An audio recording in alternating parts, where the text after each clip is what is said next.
I'm Kristina, Associate Professor in the Department of Theater. Our role as mentors for our student designers is really one of questioning. We send our students back to their research and really challenge their ideas to make sure that they've made really sound decisions that support the world of the play. Jenna Anderson is a student who designed the scenery for Largo Desolado for our recent UCF Conservatory Theatre season. And she can tell you a little bit about the play and where her research began. I began with Largo Desolado with looking at the play, where the main character was pressured by both his fans to keep writing and the authorities to stop writing.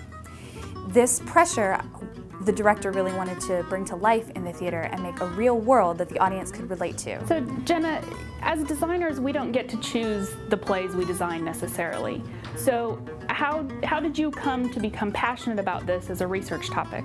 One of the reasons I really became passionate about this play is the passion of many of the other designers and directors. We researched a lot about Václav Havel's life and a lot about him in particular, and his life was very interesting. And the hardships that he went through and what was brought into the play were very relevant, and the direct relevance of his life to this play made it very easy to get into the idea of what would happen to these people and how we felt about these people, and make us really excited about working toward making this world real for the audience. What kind of research sources did you use in coming up with your ideas? A lot of the research sources are traditional sources, where we went to the library and used databases for critical reviews of previous productions and also reviews of the play itself. The most interesting thing is that we also use a lot of visual research. We want to know exactly what a real room looked like at that time, or what the people really wore at that time.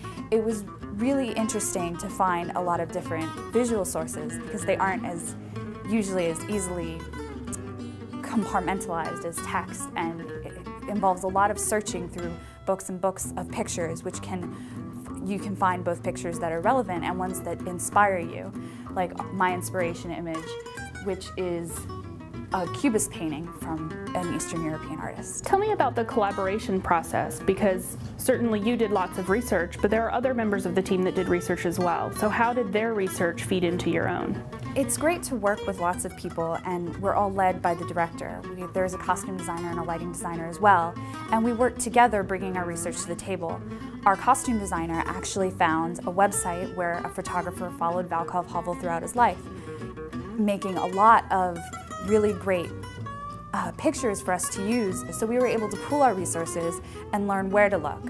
One of us may look in one library, another in another library, and we can find out what books really work for us best. We aren't encouraged to look at the plays as they were done before, because we're encouraged to get our own ideas and not be accidentally plagiarize another idea or be focused on another idea so much that we get caught up in it. So it was a lot more about the actual feeling of a room in Prague in the 1980s, which was a little bit difficult to find. In fact, the website that I talked about earlier, where a photographer followed around Václav Havel, was invaluable to seeing what the inside of a house looked like in a normal everyday person, because the character wasn't upscale and they weren't low scale. So not being in both ends of the spectrum, being right in the middle, was difficult to find, because it was not often documented. Does that make sense? Yeah. And then I have to think about that answer for a second. Well, think. It's my thinking face. That actually is her thinking face. One of the unique things about this is also that I had many mentors, and I had several people that helped me with the project, because in theater we have a director and we have other designers, and we all help each other and we all work together.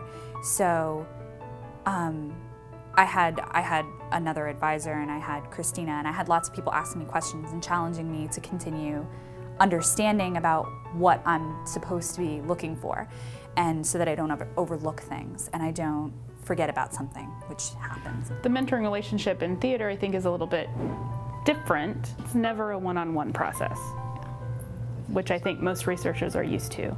Ours is always a group effort. So everyone sort of mentors everyone else through the process. Mentoring student researchers and student designers is a really important part of our role as faculty members in the theater department. It's really important to question and challenge, and to make them look beyond their first idea and the first bit of research that they found.